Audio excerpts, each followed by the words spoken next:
드라젠과 조지와 대는 임의적인 시작점 그리고 이 닷과 함께 시작된 그 뒤에 가치평가 양상이 질서에 관한 착각을 생성한다는 사실을 발견했다. 부연하자면 사람들은 실제 현실에서 생활하면서 특정한 것의 가격이 얼마인지 모르거나 확신하지 못할 때 임의적인 것을 무작정 붙잡고 매달린다. 새로 출시된 앱, 처음 출시됐던 아이패드, 거품없는 라떼, 냄새나는 신발 등은 현재나 과거에나 가격이 책정된 적이 없다.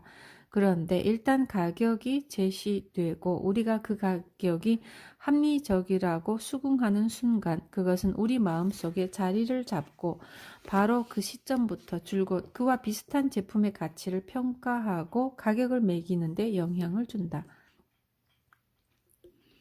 재정적 삶에서 최초의 닻은 여러 가지 방식으로 가장 중요한 가격 책정자로 가능하다. 이 닻이 생활 속의 기준선, 즉 우리가 오랜 세월 동안 실질적이고 합리적이라고 여기는 것을 결정한다.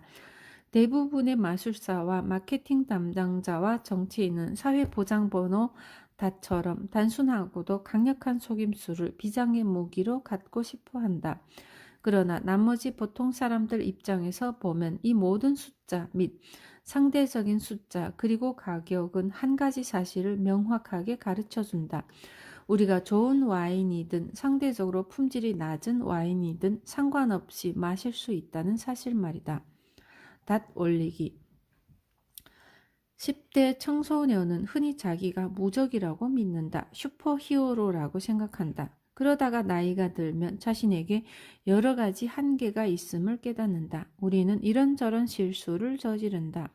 슈퍼히어로가 아니다. 그저 빨간 타이츠를 입은 평범한 사람일 뿐이다. 그리고 자신의 신체적인 한계를 깨닫고 또 형편없는 선택을 하고 마는 스스로의 어리석음을 깨닫는다.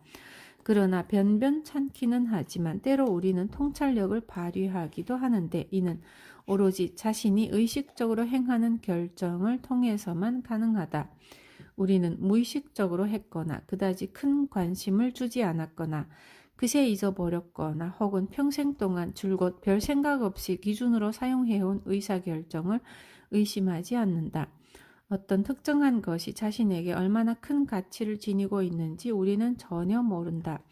지금까지의 설명에 따르면 이는 분명한 사실이다. 자신에게 제시된 특정 가격에 너무도 쉽게 그리고 무의식적으로 휘둘린다는 사실은 가치를 평가하기가 매우 어렵다는 깨달음을 강화할 수밖에 없다.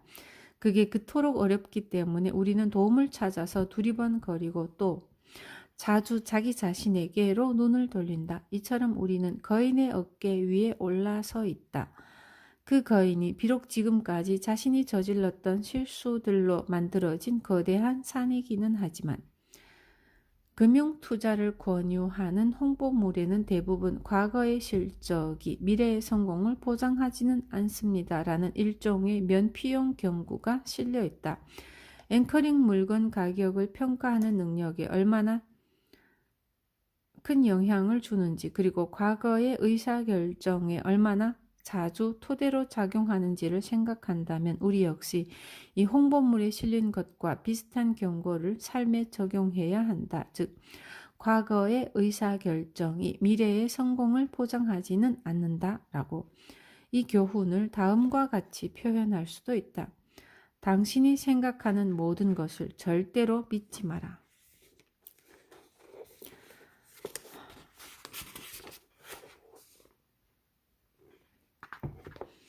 우리는 소유한 것의 가치를 과대평가한다. 톰 브래들리와 레이첼 브래들리는 미국의 중간 규모 도시에 사는 부부이다. 가상의 인물인 이 부부에게는 아이가 셋 있고 자동차 2대와 개 1마리가 있으며 이들은 재치 있는 농담과 시트콤과 달달한 음료에 기대서 살아간다. 레이첼은 프리랜서 카피라이터이고 톰은 고품질의 위젯을 제작하고 배포, 마케팅하는 것으로 미국에서 손꼽히는 업체인 위젯코의 회계부장이다.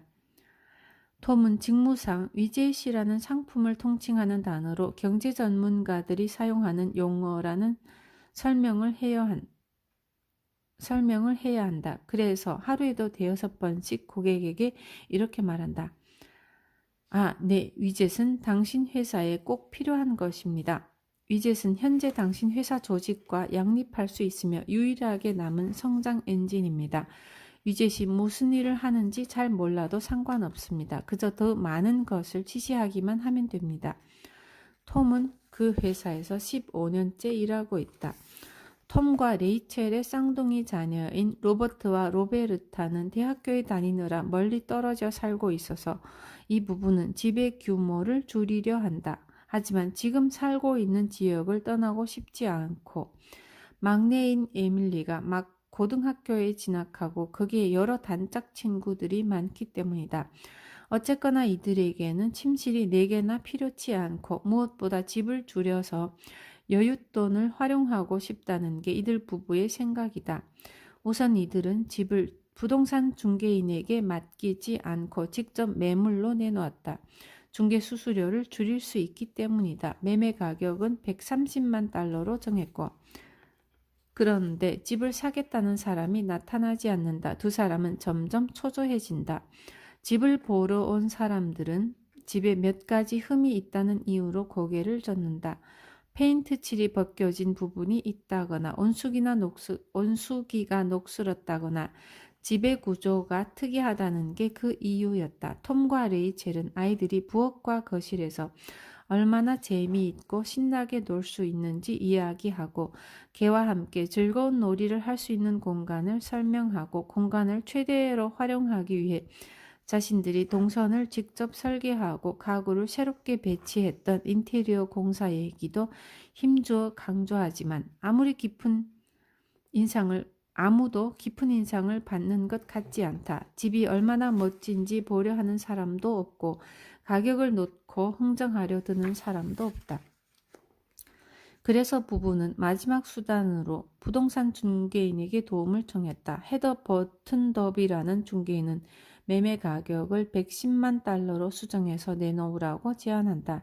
그러나 두 사람은 고개를 젓는다. 톰과 레이첼 모두 자기 친구들이 자기 집과 비슷한 그 도시의 집을 3년 전에 140만 달러에 팔았던 사실을 기억하기 때문이다. 그리고 집을 판 그 친구들은 집을 되사겠다며 2차례나 제안했는데 그때 제안했던 가격이 한 번은 130만 달러였고 또 한 번은 150만 달러였다. 이게 벌써 3년 전의 일인데 톰과 레이첼은 자기 집의 가치가 그 집보다 높으면 높았지 낮지는 않을 것이라고 믿었다. 게다가 인플레이션도 고려해야 했다. 헤더가 딱하다는 듯이 말했다. 그때는 부동산 경기가 한참 좋을 때였잖아요. 그래도 3년이 지났고 그러니 집 가치는 당연히 더 올랐죠. 그리고 우리 집은 그 사람들 집보다 훨씬 더 좋다고요. 레이첼이 애원이라도 하듯 말했지만 헤더는 고개를 저었다. 하지만 집을 보세요. 고쳐야 할 때가 한두 군데가 아니잖아요. 그리고 요즘 사람들은 개방형 구조를 좋아하지 않아요. 집을 사서 들어오는 사람도 대규모 공사를 해야 할 겁니다. 뭐라고요? 톰은 자기도 모르게 고함을 버럭 질렀다. 우리가 얼마나 많은 시간과 노력, 돈을 들여서 리모델링을 했는데 정말 이해할 수가 없네요. 아, 물론 그러셨겠죠. 근데 저건 뭐죠? 자전거 거치대입니다. 식탁 위에 자전거를 걸어둔다고요? 식사 때마다 얼마나 짜릿한데요.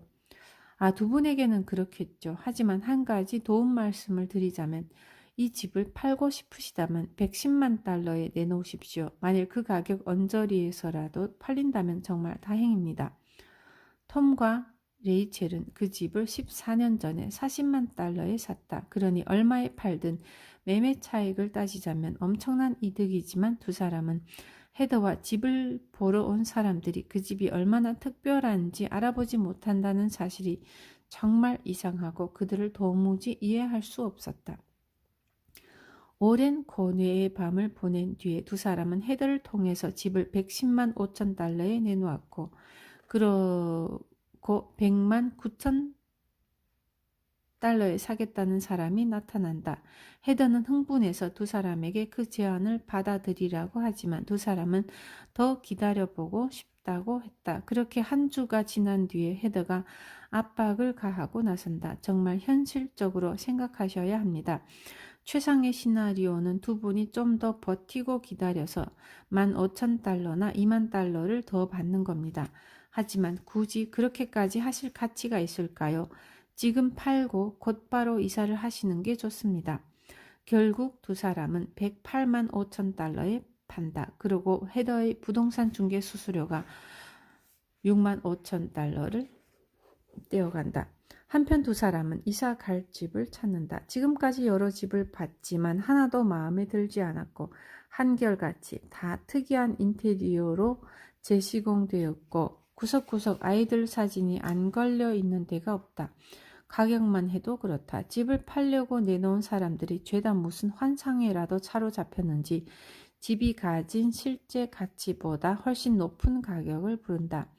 그 사람들은 아직도 지금이 부동산 시장이 뜨거웠던 3년 전이라고 생각하나 봐. 미쳤어. 시간이 지나서 모든 게 바뀌었으니 집값도 당연히 내려가야지. 두 사람은 결국 멋진 집을 찾아낸다. 호가는 65만 불인데 두 사람은 63만 5천 달러를 제안한다. 집주인은 손을 젓고는 한동안 기다린다. 그러자 부동산 중개인이 두 사람에게 이렇게 말한다. 서둘러서 빨리 결정하는 게 좋겠는데요. 왜냐하면 집을 사겠다고 보러 다니는 사람들이 요즘 들어 부쩍 늘어났거든요. 하지만 두 사람은 중개인의 말을 믿지 않는다. 그러고 마침내 그 집을 64만 달러에 산다. 톰과 레이첼은 충분히 행복하다. 도대체 무슨 일이 일어나고 있는 걸까?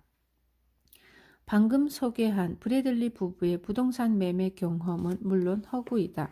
그러나 이 이야기는 여러 개의 실화를 바탕으로 한 것이다. 이 이야기가 보여주는 특히 중요한 내용은 사람들이 자신의 소유물을 지나치게 높게 평가한다는 사실 및 그 방식이다. 이상적이고 합리적인 시장에서는 매도자와 매수자가 상품의 가치를 동일하게 평가한다. 이때의 가치는 효용과 기회비용의 함수로 결정된다. 그러나 실제 현실에서 이루어지는 대부분의 거래에서는 매물을 갖고 있는 사람이 그것을 사고자 하는 사람보다 가치를 높게 평가한다. 브래들리 부부는 자기 집의 가치가 실제 가치보다 더 높다고 생각했다. 그 이유는 단순하다. 그 집이 상당한 기간 동안 자기들의 집이었으며 자기들이 그 집에 온갖 멋진 변화를 줘서 그 집을 한층 더 자신들의 집이 되도록 꾸몄기 때문이다. 어떤 것에 투자를 하면 할수록 그에 대한 본인의 소유감은 늘어나게 마련이며 이런 감정은 소유자로 하여금 실제 가치와 거의 아무런 관계가 없는 여러 가지 방식으로 소유물을 평가하도록 유도한다.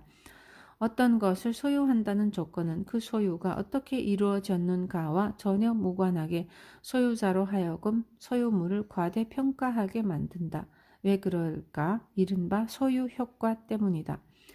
자신이 어떤 것을 소유하고 있다는 이유만으로 그것에 보다 높은 가치를 매기는 현상을 최초로 입증한 사람은 하버드 대학교의 심리학자 앨런 랭어이고 그 후 리처드 탈러가 이 개념을 한층 넓게 확장했다. 소유 효과의 기본적인 개념은 어떤 물건의 가치를 현재 소유자가 지나치게 높게 평가하며 따라서 그는 이것을 팔고자 할 때 사려는 사람이 기꺼이 지불하겠다는 가격보다 높게 매긴다는 것이다. 어쨌거나 사려는 사람은 그 물건의 소유자가 아니므로 그것이 유발하는 소유 효과에 영향을 받지 않는다. 소유 효과를 검증하는 실험에 따르면 일반적으로 팔려는 사람은 사려는 사람이 생각하는 가격의 약 2배나 되는 가격을 부른다고 한다. 브래들리 부부가 자기 집을 팔고 싶었던 가격은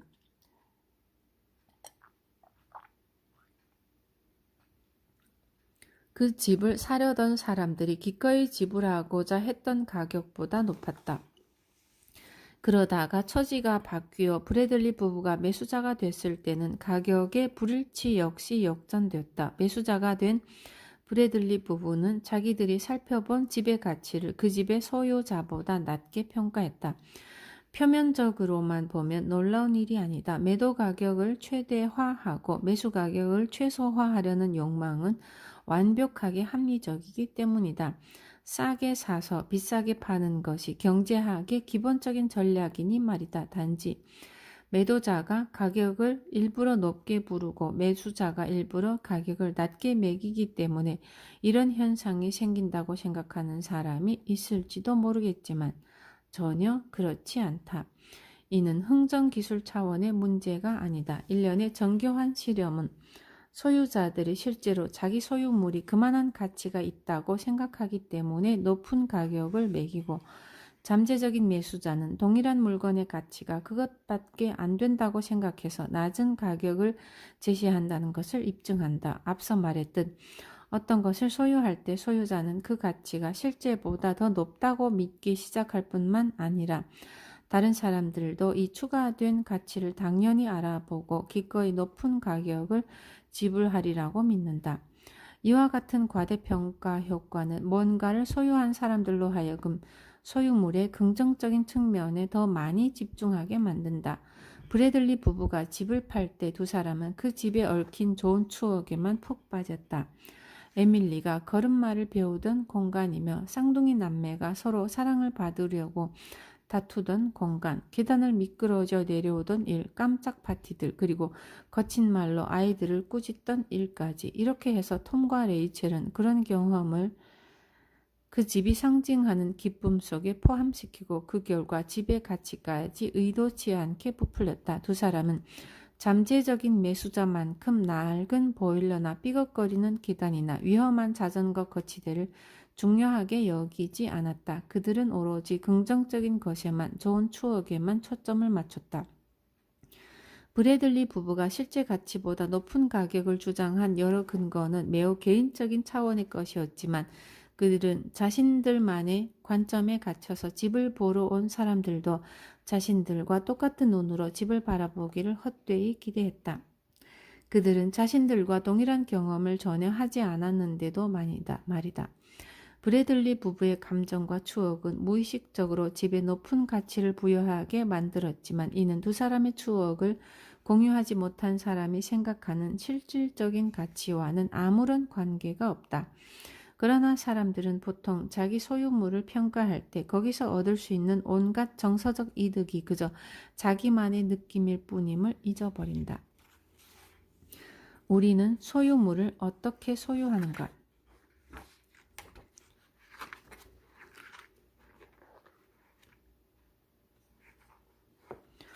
소유의식은 여러 가지 형태로 나타날 수 있고 또 실제로 나타난다. 어떤 것을 소유함으로써 특정 감정을 추가로 느낄 수 있는 방법 중 하나는 거기에 노력을 투자하는 것이다.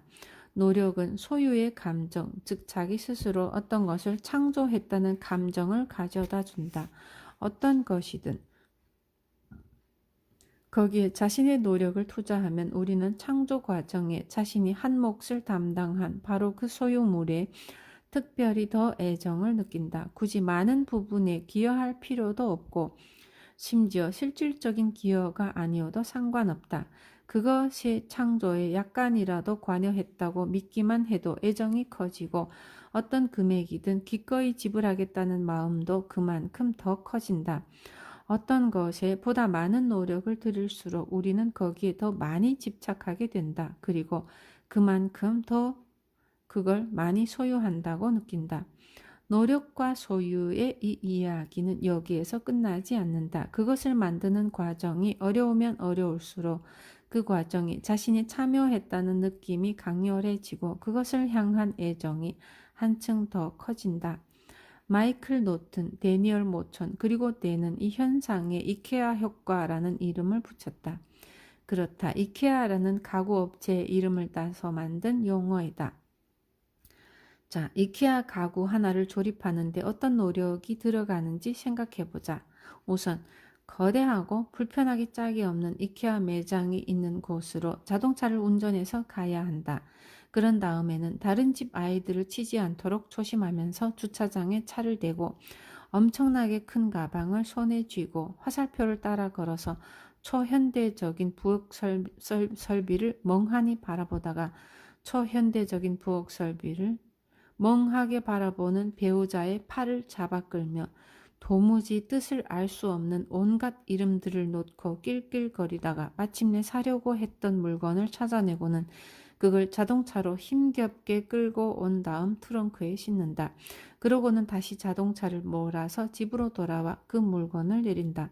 계단을 걸어 2층까지 그 물건을 옮기고 그로부터 몇 시간 동안 땀을 뻘뻘 흘리면서 재미있어 보이긴 하지만 도무지 알아들을 수 없는 지시사항을 겨우겨우 해독하기가 무섭게 꼭 필요한 조립도구가 보이지 않아서 이케아의 노동자가 조립도구 세트를 잘못 챙겼다고 생각하는 순간 그 도구가 내 엉덩이 아래에 깔려 있었고, 여보, 그런데 이게 정확하게 딱 들어가지 않아. 망치 좀 가져다 줄래? 아니야, 잘 돼가고 있어. 앞으로 5분이면 다 끝나. 별거 아니야. 금방 해치울 수 있어. 그런데 망치는 자기 뒤에 놓여 있었고, 이런 길고 긴 과정이 끝나고 나서야 마침내 야호! 드디어 침실용 탁자와 램프가 완성되었다. 이 모든 일을 마치고 나면 강한 애착을 느낄 수밖에 없지 않은가. 이것은 우리 물건이다. 우리가 해냈다. 우린 돈 몇 푼 때문에 이 물건을 내다 팔지는 않을 것이다. 이것이 바로 이케아 효과이다. 브래들리 부부가 자기 집에 들였던 그 모든 노력을 생각해보자.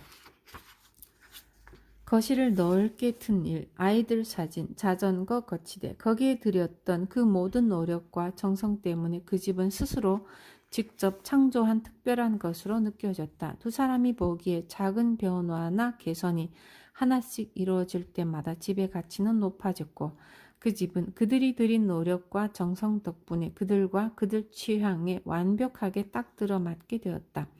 그들은 그 집을 무척 사랑했을 뿐만 아니라 다른 이들도 자기들처럼 그 집을 사랑하는 게 당연하므로 그러지 않을 수도 있음을 도저히 믿지 못했다.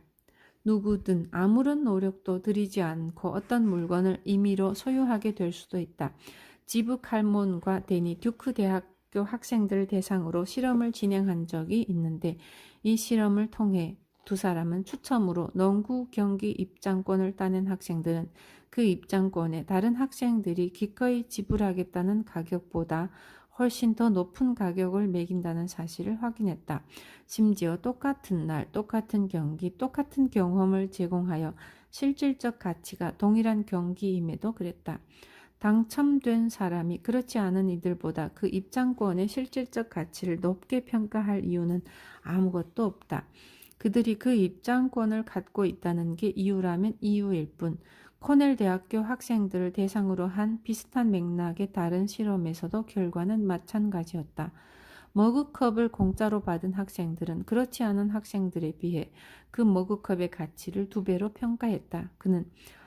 이는 그 대학생들이 오전 2시 이전에 반드시 커피를 마셔야 하는 특별한 사정이 있기 때문이 아니라 머그컵을 받은 학생들이 소유의식을 매우 빠르고도 임의적으로 느꼈고 그래서 실제보다 높은 가치를 매겼기 때문이다.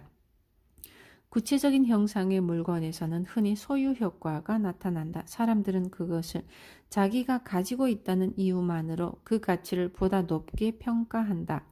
심리학자들 사이에서 머그컵이 왜 그렇게 인기 있는 실험 물품이 됐는지를 잘 모르겠지만 오하이오 주립대학교의 연구자들도 머그컵을 이용해서 직접적 접촉이 중요함을 입증했다. 머그컵을 손에 30초 이상 들고 있었던 피실험자들 집단은 10초 이하로 들고 있었거나 전혀 만지지 않았던 피실험자 집단보다 더 많은 돈을 주고 그 머그컵을 사겠다고 대답했다. 그렇다. 단 30초 만에 보다 높은 수준의 소유의식, 어떤 물건의 가치를 평가하는 기준을 왜곡할 정도로 강력한 수준의 소유의식이 형성된 것이다. 정말 놀랍지 않은가? 백화점의 의류 매장에서는 옷을 고르는 고객에게 최소한 30초 동안 옷을 입고 있어 보라고 권해야 하지 않을까? 또 자동차 매장에서는 자동차 구입 의지가 있는 고객에게 잠깐 동안 자동차를 자동차를 껴안으라고 해야 하지 않을까? 장난감 매장에서 유아들은 자기가 만져본 모든 장난감을 자기 것이라고 주장할 것이다. 한 달에 한 번 정기적으로 제공되는 무료 혹은 낮은 비용의 시험적인 서비스가 있다고 치자. 어떤 잡지사가 신규 구독자 혜택 차원에서 석 달 동안 월 $1의 구독료만 받겠다고 할 수도 있고, 어떤 통신사가 고객 확보 차원에서 신규 사업자에게는 1년 통신비를 무료로 해주겠다고 할 수도 있으며, 또 어떤 케이블사는 케이블 TV와 전화를 패키지로 묶어서 가입하는 고객에게는 1년 동안 월 $9.9만 받겠다고 할 수도 있지만, 나중에는 결국 요금이 올라간다. 잡지 구독료는 월 $20로, 스마트폰 통신비는 월 $30로, 그리고 텔레비전을 시청하는 요금은 월 $70로 각각 오를 것이다. 우리는 사실 그 계약을 언제든지 해지할 수 있다. 그렇지만 좀처럼 해지하지 않는다. 왜?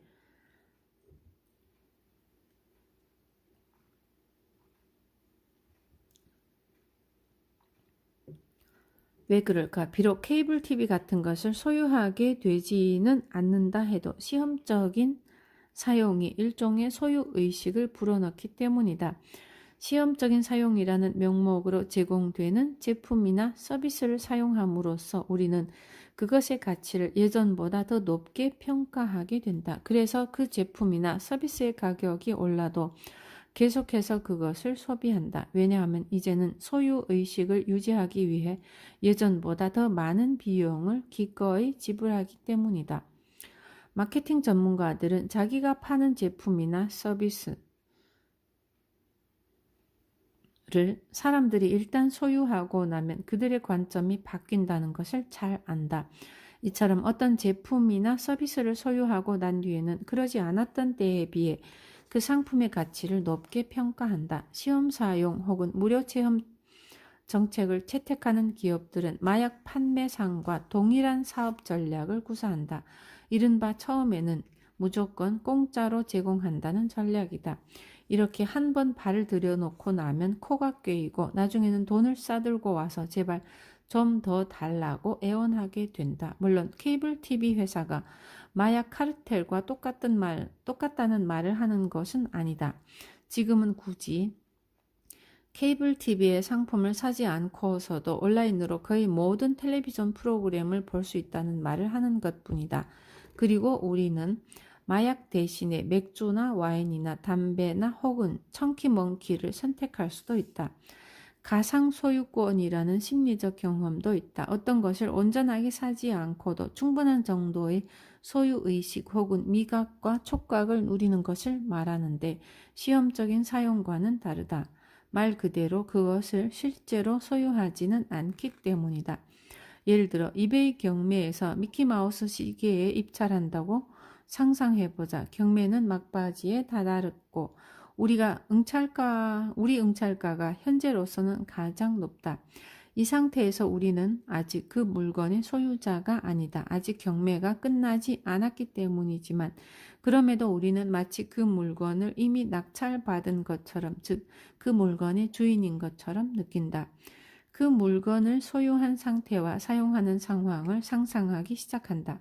그러다가 마지막 순간에 다른 사람이 더 높은 가격을 불러서 그 물건을 가로채면 머리 꼭대기까지 화를 낸다. 바로 가상 소유권에서 이런 분노가 비롯된다. 우리는 그 물건을 소유하지 않았지만 소유했던 것처럼 느끼며 그 과정에서 미키마우스의 시계의 가치를 점점 더 높게 평가한다. 때는 수천만 달러 가치의 어떤 고급 별장 매매에 관여했던 부동산 중개인과 이야기를 나눈 적이 있다. 가격을 놓고 매도자와 매수자 사이에 밀고 당기는 흥정이 6달 넘게 이어졌다. 처음 흥정이 시작됐을 때 매수자는 자기가 기꺼이 지불하겠다는 금액의 상한선을 결정해 둔 상태였다. 그런데 시간이 점점 흐르고 협상이 길어지자 매수자는 생각해둔 상한선을 점점 높였다. 매매 물건인 그 별장에는 아무런 일도 일어나지 않았으며 그저 시간만 지나갔을 뿐임에도 그런 일이 일어났다. 무엇이 이런 변화를 이끌어냈을까? 그 지루한 흥정 기간 동안 매수자는 자기가 그 별장의 주인인 것처럼 생각하기 시작한 것이다. 매수자는 그 별장을 어떻게 사용할지 또 거기서 어떻게 생활할 것인지 등을 생각했다. 매수자는 그 별장을 자기 상상 속에서만 소유했지만 가상 소유권이라는 현상 때문에 그 별장을 실질적으로 소유할 가능성을 포기할 수 없게 되었다. 흥정이 교착 상태에 머무는 동안 가상 소유권의 강도는 점점 세졌고 매수자는 별장의 가치를 점점 더 높게 평가했다. 즉 사겠다는 가격을 올렸다. 성공한 광고 카피라이터들은 어떤 점에서 보면 마술사나 마찬가지다. 이들은 잠재적인 소비자로 하여금 자신이 이미 그 문제의 제품을 소유한 것처럼 느끼게 만든다. 사람들은 이미 그 멋진 자동차를 운전하고 있다고 느끼며 가족과 함께 남태평양의 어느 아름다운 섬에서 휴가를 보내고 있다고 느끼며 맥주 광고의 그 멋진 모델들과 함께 사진을 찍고 있는 것처럼 느낀다. 이는 실질적인 소유가 아니다. 그저 가상의 소유일 뿐이다. 광고가 불어넣는 환상이 우리를 광고 속의 그 제품과 연결해 준다. 정신적인 접촉이 이루어지는 15초 혹은 30초 동안 잠재적인 소비자에게는 소유의식이 생성되고 이 감정은 그 상품을 실질적으로 소유하기 위해서라면 보다 많은 돈을 기꺼이 지불하겠다는 생각으로 이어진다. 얼마나 더 기다려야 텔레비전 광고 장면 속에 시청자의 이미지가 구현되는 기술이 개발될까? 해변에서 20살 청년들과 함께 맥주를 마시는 광고 속 주인공이 바로 당신이고 나이다. 우리 저자들은 그런 광고 속에서 가상으로 남아 살 빼기나 아재 체형에 대한 찬양이 실현되면 좋겠다고 기대한다. 그것은 당신이 잃어버린 것 속에 있다. 소유 효과는 이른바 손실 회피와 깊은 관련이 있다. 이 원리는 데니얼 카너먼과 아모스 트버스키가 처음 제기했는데 사람들이 얻는 것과 잃는 것의 가치를 다르게 평가한다는 것이 기본 개념이다. 즉 동일한 양의 고통과 즐거움이 있을 때 보통은 즐거움보다 고통을 더 강하게 느낀다. 그런데 이 차이가 결코 작지 않다. 무려 약 2배나 된다. 다른 말로 하면 10달러를 잃을 때 느끼는 고통 강도가 10달러를 얻을 때 느끼는 즐거움 강도의 2배이다. 10달러를 잃을 때의 정서적 충격을 상쇄하려면 20달러를 얻어야 한다는 뜻이기도 하다. 손실 회피는 소유 효과와 나란히 손을 잡고 작동한다. 사람들은 자기가 가진 것을 포기하고 싶어 하지 않는데 이런 심리가 작동하는 이유는 부분적으로 자기 것을 지나치게 높게 평가하기 때문이다. 또한 역으로 자기가 가진 것을 포기하고 싶어 하지 않기 때문에 그 가치를 지나치게 높게 평가한다. 손실 회피는 잠재적인 이득보다 잠재적 손실을 더 중요하게 여기도록 만든다. 냉정한 경제적 관점에서 보자면 이치에 맞지 않는 이야기이다. 손실과 이득은 방향만 정반대일 뿐 비중은 동일하기 때문이다. 기대 효용에 의거해 의사결정을 내리는 게 마땅하며 거대하면서도 냉정한 슈퍼컴퓨터처럼 생각해야 마땅하다. 그러나 다행스럽게도 사람은 기대 효용 극대화를 지향하는 기계가 아니고 차가운 피가 흐르는 슈퍼컴퓨터도 아니다. 우리는 사람이다.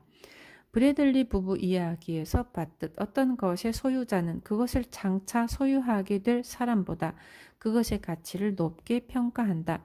손실 회피에 의해 발생하는 이 간극 때문에 사람들은 돈 문제와 관련된 온갖 종류의 실수를 저지른다. 우리는 앞서 브래들리 부부가 부동산 시장의 부침을 언급할 때 손실 회피가 작동함을 목격했다. 그들은 부동산 거품이 꺼지기 몇 해 전 시점의 최고점을 기준으로 자기 집의 매매 가격을 생각했다. 과거 그 역사적인 시점의 주택 가격과 비교할 때 확인할 수밖에 없는 손실에 초점을 맞춰서 바라봤던 것이다. 퇴직연금이나 투자금액이라는 영역에서도 세상을 객관적으로 바라보지 못하도록 가로막는 손실회피와 소유효과가 작동한다. 그런데 혹시 당신은 손실회피 따위의 재물이 되지 않을 자신이 있다고 생각하는가? 그렇다면 다음 두 질문을 받았을 때 맨 처음 어떤 반응이 떠오르는지 살펴보기 바란다. 당신은 현재 수입의 80%로 살아갈 수 있겠는가? 당신은 현재 수입의 20%를 포기할 수 있겠는가? 이 두 질문의 내용은 수학적으로나 경제학적으로 혹은 슈퍼컴퓨터적으로 동일하고 따라서 대답 역시 마땅히 동일해야 한다. 당신은 은퇴 생활을 하며 현재 수입의 80%로 살아갈 수 있는가 하는 것이 이 두 질문의 내용이다. 그런데 사람들은 두 번째 질문보다 첫 번째 질문에 더 많이 그렇다고 대답하는 경향이 있다. 왜 그럴까? 두 번째 질문은 어떤 상황의 손실 측면, 즉 20%의 손실을 강조하기 때문이다. 이미 알고 있듯 손실의 무게는 이득의 무게보다 무겁다. 그러므로 두 번째 질문에서 사람들은 고통에 초점을 맞춘다. 이에 비해 첫 번째 질문은 어떤가? 이 질문은 손실을 전혀 언급하지 않기 때문에 그렇다라는 긍정적인 대답을 하기가 한결 쉬워진다.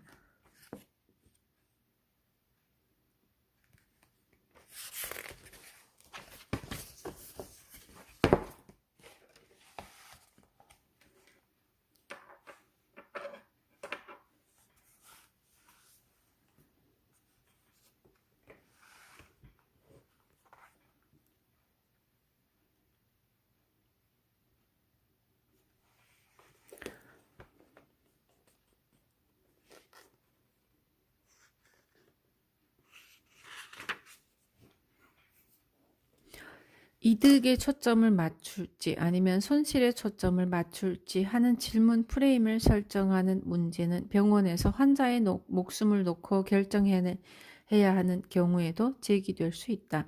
위중한 상태의 환자를 놓고 의사가 매우 위험할 수 있는 조치를 취할지 말지 가족에게 결정하도록 할 때 의사가 제시하는 의사결정의 프레임에 따라 가족의 대답이 매우 다르게 나타난다. 이는 연구자들이 이미 확인한 바이다. 즉 의사가 80%의 사망 가능성이 있다처럼 부정적인 측면에 초점을 맞출 때보다 20%의 생존 가능성이 있다처럼 긍정적인 측면에 초점을 맞춰서 설명하면서 의사결정을 요구할 때 환자 가족은 성공 확률이 희박한 무모한 도박을 더 많이 택한다. 당신이 손실 회피 딜레마가 훨씬 덜 가혹하기를 바란다.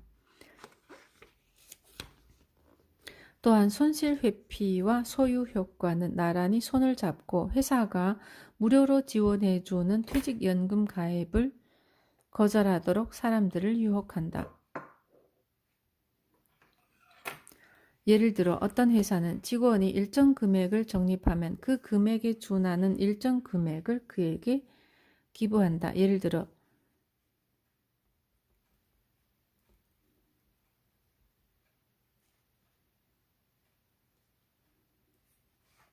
직원이 $1000를 적립하면 회사가 여기에 $1000를 보태주는 식이다. 그러니까 이 사람은 $1000를 공짜로 얻는 셈이다. 그러나 이 사람이 돈 한 푼도 적립하지 않는다면 회사도 그에게 한 푼도 보태주지 않는다.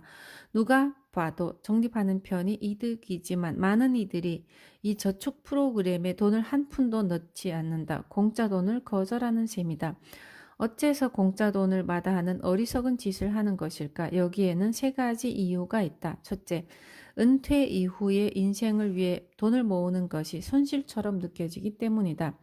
지금 당장의 지출을 포기하는 것처럼 느껴진다는 말이다. 우리는 봉급을 받아서 여러 가지에 지출한다. 예를 들어 식료품을 사는 데 쓰고 데이트를 하는 데 쓰며 또 이 달에 와인 동호회 회비로도 쓰는데 봉급의 일부를 포기한다는 건 이것들을 포기하는 것으로 느껴진다. 둘째, 주식시장에서의 참여가 돈을 잃을 가능성을 만들어내기 때문이다. 그렇다. 잠시나마 더 많은 돈을 갖고 싶다는 심리, 바로 손실 회피이다. 셋째, 회사에서 보태준다는 그 돈을 받지 않는 것이 손실로 느껴지지 않기 때문이다. 실제로도 손해를 보는 게 아니라 이득을 놓치는 것일 뿐이지만 손실과 실현되지 않는 이득이 사실상 별 차이가 없음은 조금만 차분하게 생각해도 금방 알 수 있는 문제이지만 이는 논리적 차원의 문제이고 우리가 어떤 행동을 하거나 어떤 감정을 느끼는 현실적인 차원에서는 그렇지 않다. 이 말을 못 믿겠는가? 그렇다면 계속 읽어나가기 바란다. 증거를 제시할 테니까. 내는 실험을 하면서 피실험자들에게 각자 자기 연봉이 6만 달러라고 상상하라고 했다. 그러고는 그 회사가 직원의 연봉의 10% 범위 안에서 퇴직연금을 들면 회사가 그 액수만큼 보태준다는 방침을 세우고 있다고 말했다. 그런데 피실험자들은 식료품도 사야 하고 문화 오락 활동도 해야 하고 본인과 가족의 교육에도 지출을 해야 했다. 이런 조건 아래에서 피실험자들은 각자 퇴직연금 규모를 얼마로 정할지 판단하고 결정해야 했다. 왜냐하면 6만 달러라는 돈은 모든 것을 다 할 수 있을 정도로 충분하게 많은 돈이 아니기 때문이다. 실험 결과 연봉의 10%라는 최고 한도액을 꽉 채워서 퇴직연금을 드는 사람은 거의 없었다. 대부분이 아주 조금만 떼어내서 적립했고 이런 식으로 그들은 회사에서 공짜로 주겠다는 지원금을 마다했다. 그런데 이 실험의 조건을 살짝 바꿔서 다른 피실험자 집단에게 회사가 매달 월초에 500달러씩을 직원의 퇴직연금 계정에 입금할 것이라고 말했다.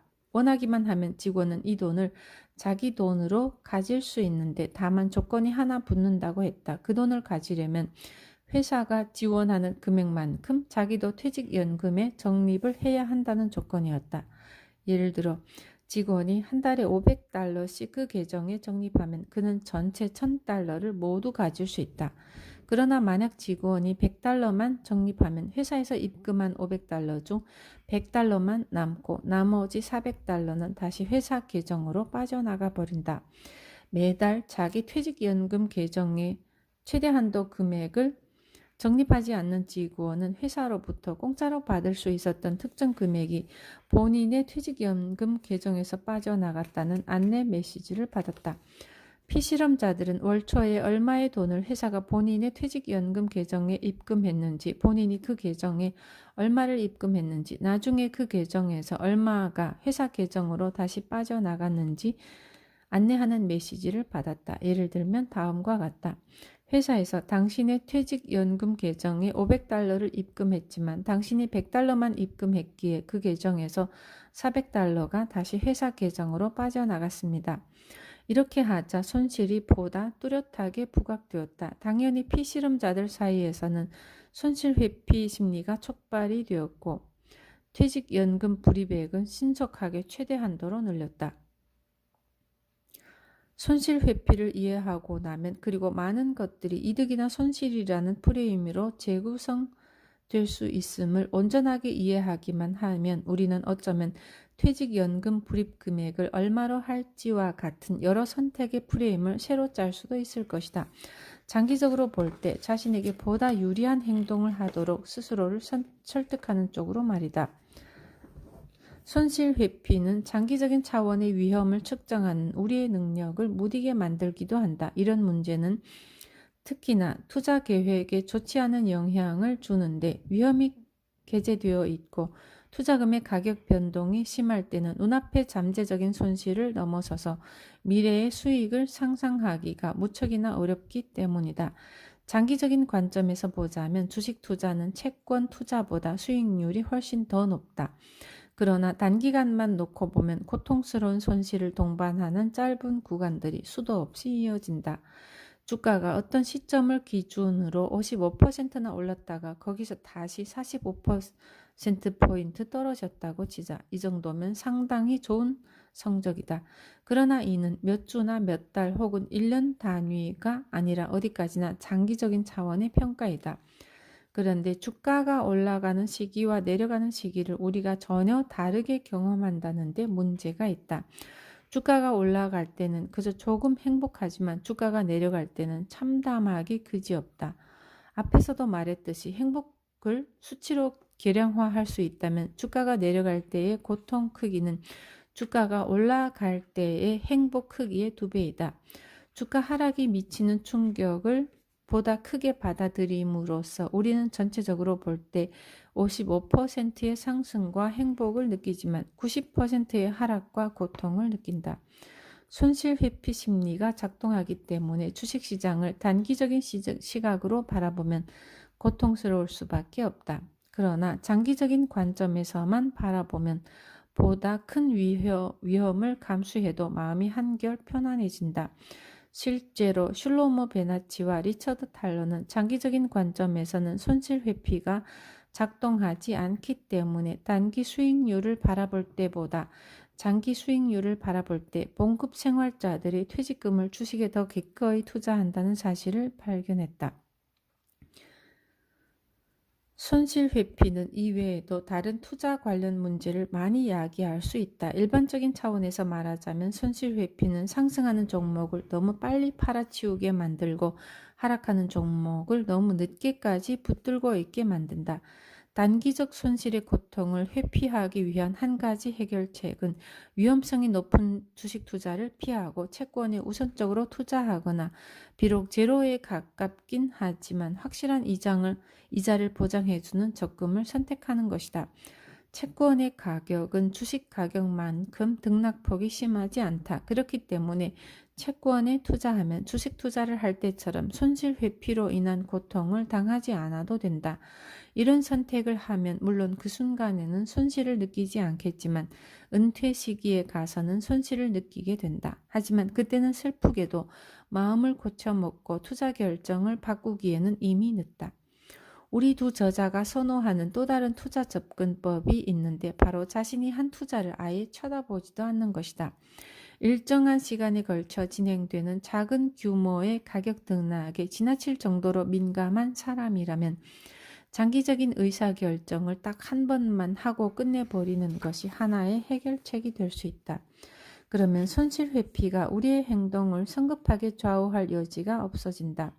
우리 저자들은 자신의 투자 포트폴리오를 1년에 딱 한 번만 본다.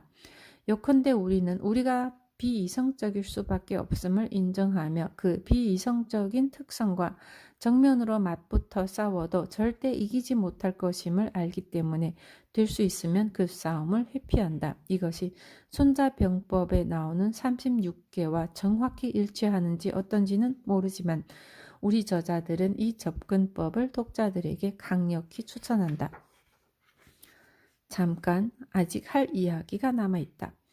예를 들어서 통신사는 문자, 통화, 데이터, 미국 연방통신위원회 수수료, 전화기 임대료, 전용선 사용료 등처럼 우리가 사용하는 모든 사소한 것에 요금을 부과하지만 통신사는 사용자가 여러 개의 작은 손실을 느끼지 않도록 하려는 친절한 배려 차원에서 이 모든 것을 하나의 커다란 요금으로 뭉뚱그려서 청구한다. 이 얼마나 아름답고 멋진 거래인가. 사용자가 단 한 번의 손실만을 느끼면서 여러 가지 소중한 이득을 얻으니 말이다.